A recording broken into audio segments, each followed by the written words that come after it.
નમસ્તે વિદ્યાર્થી મિત્રો.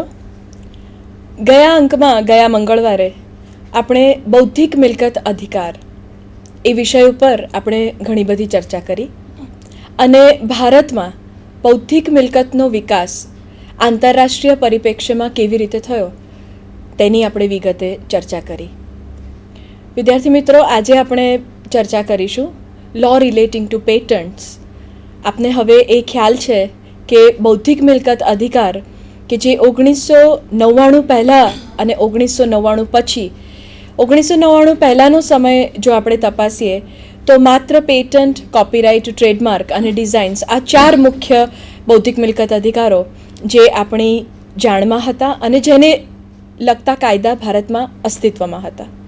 1999 પછી ખાસ કરીને 1995માં જે આપણે ટ્રિપ્સનો એગ્રીમેન્ટ સહી કર્યો ભારતે અને ટ્રિપ્સના એક ભાગ બન્યા પછી અને ખાસ કરીને 1999 પછી જે કોઈ આ મુખ્ય બૌદ્ધિક મિલકત અધિકારો હતા તેમાં સુધારા થયા અને નવા બૌદ્ધિક મિલકત અધિકારો જેમ કે geographical indication act, plant varieties, integrated layout circuits, આ બધા નવા બૌદ્ધિક મિલકત અધિકાર તરીકે નવા કાયદાઓને સ્થાન પ્રાપ્ત થયું.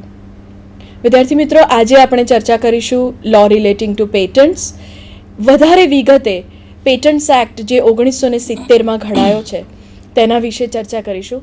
મારી સાથે આજે સ્ટુડિયોમાં ઉપસ્થિત છે ડૉક્ટર પૂર્વીબેન પોખરિયાલ કે જેઓ ઇન્સ્ટિટ્યૂટ ઓફ નિરમાના ડાયરેક્ટર છે, નિરમા યુનિવર્સિટીમાં ઇન્સ્ટિટ્યૂટ ઓફ લોમાં, અને તેઓ પણ આ વિષય ઉપર આપણને વિસ્તૃત માહિતી આપશે.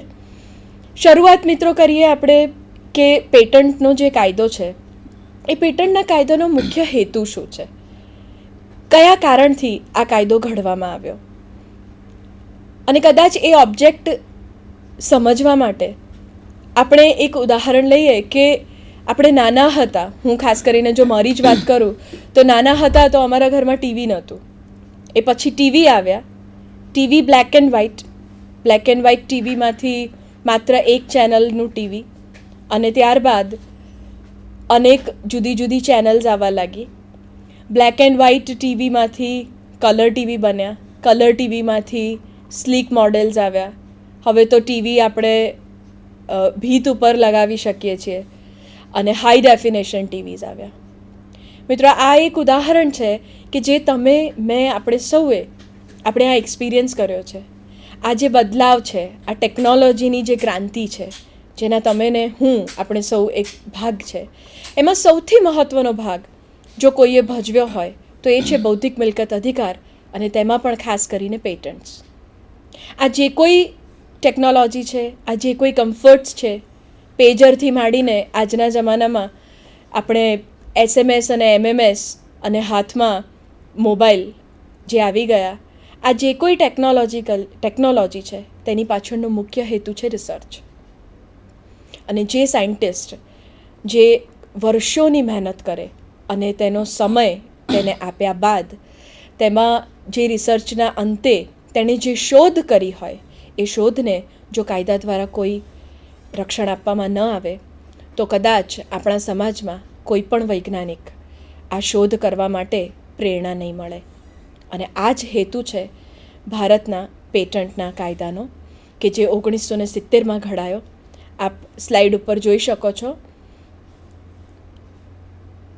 2 મુખ્ય ઓબ્જેક્ટ છે: to gain commercial advantage, encourage the scientific research, new technology and industrial progress. મિત્રો, એ બહુ ચોક્કસ બાબત છે કે જો આપણે એન્કરેજ કરવામાં આવે રિસર્ચને, સાયન્ટિફિક રિસર્ચને, આ પ્રકારનું રક્ષણ આપવામાં આવે કાયદા દ્વારા, તો નવી ટેકનોલોજીનો ચોક્કસ વિકાસ થાય. નવી ટેકનોલોજીનો જો વિકાસ થાય તો એ વિકાસની સાથે ઇન્ડસ્ટ્રીયલ પ્રોગ્રેસ પણ, ઔદ્યોગિક પ્રોગ્રેસ પણ એટલો જ થવાનો. ઔદ્યોગિક પ્રોગ્રેસ જો થાય તો ચોક્કસ દેશની ઇકોનોમી એનાથી ઉપર આવે અને એમાં ચોક્કસ ફાયદો થાય. આ મુખ્ય. અને બીજી તેની સાથે સાથે આજે એઝ અ કન્ઝ્યુમર આપણને આ ટેકનોલોજીનો ઉપયોગ કરવાનો પ્રાપ્ત થાય તો તેની સાથે સાથે જે વ્યક્તિ આ રિસર્ચ કરે છે એને કોમર્શિયલ એડવાન્ટેજ, એને રૂપિયા કમાવવાનો એક ચોક્કસ સમય મર્યાદા માટે તેને એનો ઉપયોગ કરવા માટેનો સમય મળે. આ ઓબ્જેક્ટ સાથે ભારતનો પેટન્ટનો કાયદો ઘડવામાં આવ્યો છે. મેં હમણાં જ આપને કહ્યું કે પેટન્ટ હંમેશા શોધ માટે મળી શકે. તો આપણને તરત શોધ એટલે કે ઇન્વેન્શન માટે પેટન્ટ મળી શકે. કદી પણ ડિસ્કવરી માટે આપણને પેટન્ટ પ્રાપ્ત નથી થતી પેટન્ટના કાયદા અનુસાર. અને તેનું મુખ્ય કારણ એ છે કે શોધ જે છે તે શોધ માનવીએ પોતાની બૌદ્ધિક જે એની સંપદા એટલે કે બુદ્ધિનો ઉપયોગ કરીને જે અસ્તિત્વમાં નથી એવી કોઈક વસ્તુને અસ્તિત્વમાં લાવ્યા છે. તો તેના માટે તમને આ હક આપવામાં આવે છે, આ અધિકારને રેકગ્નાઇઝ કરવામાં આવે છે. જ્યારે ડિસ્કવરી એક એવી બાબત છે કે જે ઓલરેડી કુદરતમાં પડેલી વસ્તુ છે, જે અસ્તિત્વમાં રહેલી વસ્તુ છે. એટલે ડિસ્કવરી માટે કદી પણ જેમ કે ન્યૂટનનો લો, તો એના માટે તમને પેટન્ટ ના મળી શકે.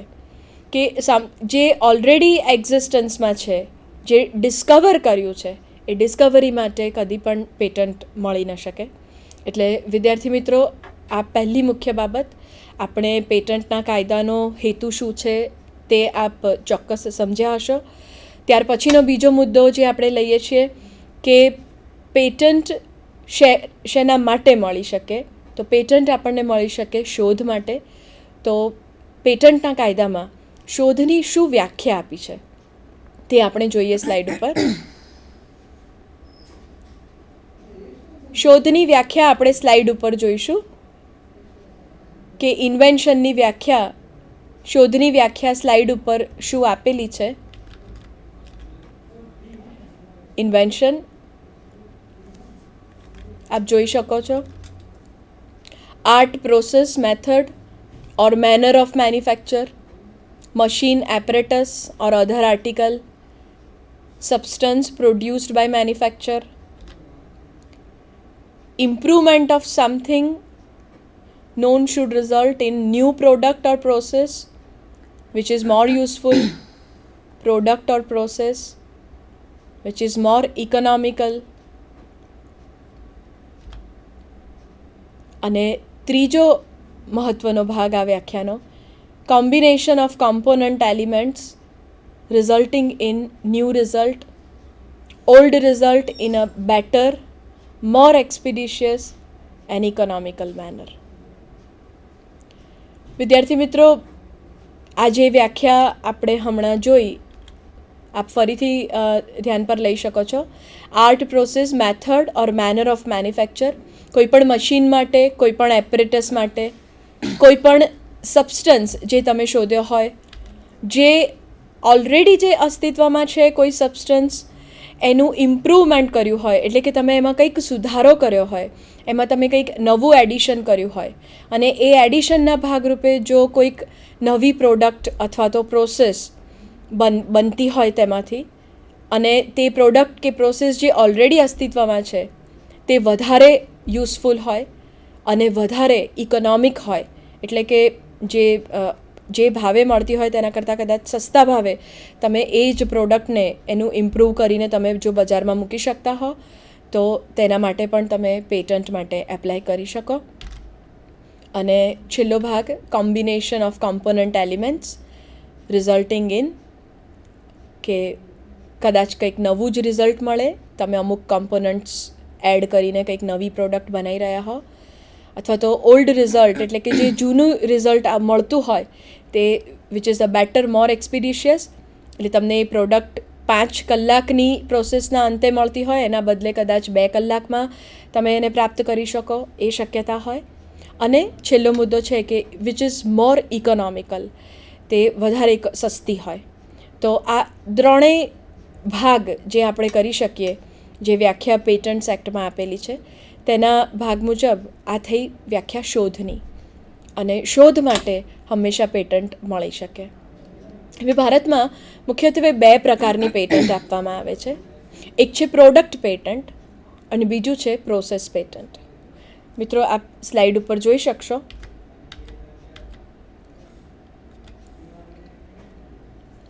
પ્રોડક્ટ પેટન્ટ અને પ્રોસેસ પેટન્ટ. ભારતમાં મેં આપને હમણાં પહેલાં પણ કહ્યું કે 1999 એ ખૂબ જ મહત્ત્વનું વર્ષ ગણાય છે એટલા માટે કારણ કે 1999 પછી જ બૌદ્ધિક મિલકત અધિકારોનો જે વિકાસ થયો તેમાં 1999નું વર્ષ ખૂબ જ મહત્ત્વનું છે મિત્રો. તેના મુખ્યત્વે કારણ મેં આપને કહ્યું તે પ્રમાણે કે આંતરરાષ્ટ્રીય પરિપ્રેક્ષ્યમાં બે કન્વેન્શન્સ જે ખૂબ જ એક એગ્રીમેન્ટ અને બીજું એક કન્વેન્શન પેરિસ કન્વેન્શન એ બે ખૂબ જ મહત્ત્વની બાબતો છે કે જેનો ખૂબ જ ઇમ્પેક્ટ ભારતના બૌદ્ધિક મિલકત અધિકારો ઉપર પડેલ છે. તેમાં 1999 પહેલાં આપણે જે ટ્રિપ્સ એગ્રીમેન્ટમાં સહી કરી અને ભારતે 10 વર્ષના સમયગાળામાં ટ્રિપ્સ એગ્રીમેન્ટ અનુસાર પોતાનો કાયદો સુધારવા એટલે કમ્પ્લાય કરવાનું ટ્રિપ્સ એગ્રીમેન્ટની સાથે અને તેના ભાગરૂપે 1999 પહેલાં 95માં સાઇન કર્યા પછી 1999 સુધી ભારતમાં કોઈપણ પ્રકારના પગલાં લેવામાં આવ્યા ન હતા. એટલે તેના કારણે અમેરિકા અને જર્મની એ બંનેએ ભારતની સામે ડિસ્પ્યુટ સેટલમેન્ટ બોડી કે જે WTOની એક બોડી છે ત્યાં તેની સામે ફરિયાદ કરી અને એ ફરિયાદના ભાગરૂપે ત્યાં આપણને it was made it mandatory કે આપણને ડેડલાઇન આપવામાં આવી કે ભારતનો પેટન્ટ્સનો કાયદો કે તાત્કાલિક અસરથી જે પણ બૌદ્ધિક મિલકત અધિકારો હાલમાં અસ્તિત્વમાં છે, હાલમાં એટલે કે જે તે સમયે અસ્તિત્વમાં છે તેને ટ્રિપ્સના એગ્રીમેન્ટ અનુસાર તે કાયદાઓને સુધારવા. આ કારણે 1995માં આપણે જે ટ્રિપ્સમાં સિગ્નેચર કરી અને ટ્રિપ્સની સાથે આપણે જે કોમ્પ્લાય કરવાનું હતું તેના ભાગરૂપે આપણે આપણા જે કોઈ બૌદ્ધિક મિલકત અધિકારો અસ્તિત્વમાં હતા તેને આપણે સુધારા કર્યા. મિત્રો, સૌથી મેજર મહત્ત્વનો સુધારો આપણે આજે ચર્ચા કરી રહ્યા છીએ પેટન્ટને લગતા કાયદાની. તો પેટન્ટ્સ એક્ટમાં આપણે જેમ હમણાં જોયું તે પ્રમાણે પ્રોડક્ટ પેટન્ટ અને પ્રોસેસ પેટન્ટ બે પ્રકારની પેટન્ટ આપવામાં આવે છે. હવે 1999 સુધી જ્યાં સુધી આપણને કમ્પલ્ઝન ઊભું કરવામાં ના આવ્યું કારણ કે બંને કેસ હારી ગયા, ત્યાર પછી કમ્પલ્ઝન ઊભું થયું તેના ભાગરૂપે આપણે આપણો પેટન્ટ્સ એક્ટ 1999માં એમાં ધરખમ ચેન્જીસ લાવ્યા આપણે. અને એ ચેન્જીસના ભાગરૂપે કે ભારતમાં પેટન્ટને લગતી શું પરિસ્થિતિ હતી, પ્રોસેસ પેટન્ટ અને પ્રોડક્ટ પેટન્ટ. એમાં પ્રોડક્ટ પેટન્ટ માત્ર આપણે ફૂડ, મેડિસિન અને કેમિકલ્સ આ ત્રણ માટે આપણે પ્રોડક્ટ પેટન્ટ ભારતના પેટન્ટના કાયદા અનુસાર આપણે આપતા ન હતા. માત્ર પ્રોસેસ પેટન્ટ ભારતમાં આપવામાં આવતી હતી અને ફૂડ, મેડિસિન અને કેમિકલ્સ આ ત્રણ માટે ભારતમાં જે પેટન્ટની જે સમય મર્યાદા છે, જે ટર્મ ઓફ ધ પેટન્ટ કહેવાય, એ માત્ર 5 થી 7 વર્ષ અને એ સિવાયની કોઈ પણ શોધ હોય તો તેના માટે પેટન્ટનો જે સમય મર્યાદા છે, ટર્મ ઓફ પેટન્ટ છે, એ 14 વર્ષ હતી. આ પરિસ્થિતિ 1999માં આપણે પેટન્ટનો કાયદો સુધાર્યો તે પહેલાંની બાબતનું હું આપનું ધ્યાન દોરું છું કે ભારતમાં ફૂડ, કેમિકલ અને મેડિસિન આ ત્રણ માટે પ્રોડક્ટ પેટન્ટ આપવામાં નથી આવતી, માત્ર પ્રોસેસ પેટન્ટ આપવામાં આવતી હતી અને તે પણ માત્ર 5 થી 7 વર્ષ માટે.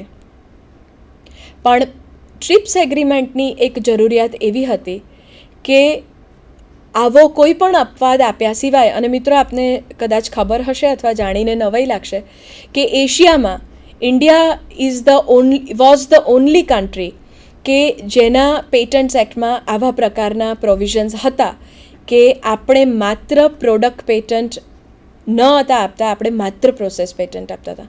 અને તે જ કારણ છે આજે તમે સરખાવી શકો છો કે તમે અમેરિકામાં જાઓ કે તમે યુકેમાં જાઓ કે even to Pakistan, if you go to some other countries તો આપ જોઈ શકો છો કે ત્યાં મેડિકલ, આજે ઇન્ડિયામાં લોકો મેડિકલ ટુરિઝમ માટે આવે છે કે મેડિકલ ફેસિલિટીઝ આપણે ત્યાં અમેરિકા કે બીજા દેશો જેટલી એડવાન્સ્ડ નથી છતાં પણ અહીંયા દવાઓના ભાવ અને પ્રમાણમાં ઘણું સસ્તું છે.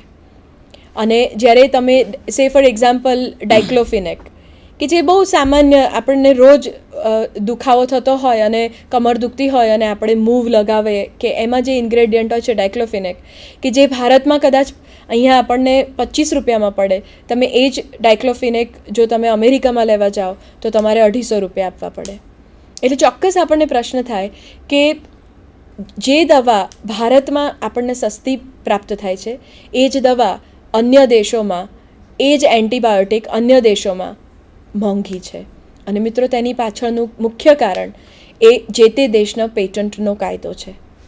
હવે જો આપણે ભારતના પર્સ્પેક્ટિવમાં વિચારીએ કે ખાસ કરીને દવા અને ઔષધીય ક્ષેત્રમાં પેટન્ટના કાયદાની કઈ મુખ્ય અસર છે, તો તેના માટે આ પ્રોસેસ પેટન્ટ અને પ્રોડક્ટ પેટન્ટ એ બંનેની સમજ હોવી એ ખૂબ જ જરૂરી છે. મિત્રો, હું ફરીથી આપનું ધ્યાન દોરું છું કે પ્રોડક્ટ પેટન્ટ જે છે તે 1999માં આપણે જ્યારે કોમ્પ્લાય કર્યું ટ્રિપ્સ એગ્રીમેન્ટ સાથે, ત્યાં સુધી ભારત ફૂડ, કેમિકલ્સ અને મેડિસિન માટે આપણે માત્ર પ્રોસેસ પેટન્ટ આપતા હતા.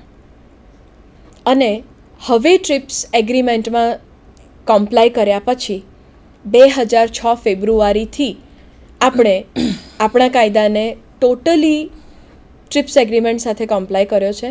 અને હવે આપણે શરૂઆત કરી છે પ્રોડક્ટ પેટન્ટ્સ આપવાની આ 3 અપવાદો માટે. એટલે 1999થી 2005 ડિસેમ્બર સુધીનો જે સમયગાળો હતો, એ સમયગાળા દરમિયાન દુનિયાના જે કોઈ દેશો એટલે કે જે દેશોએ પેટન્ટ કોઓપરેશન ટ્રીટીમાં સિગ્નેચર કરી છે, તે દરેક દેશ કે જે દેશની વ્યક્તિ ભારતમાં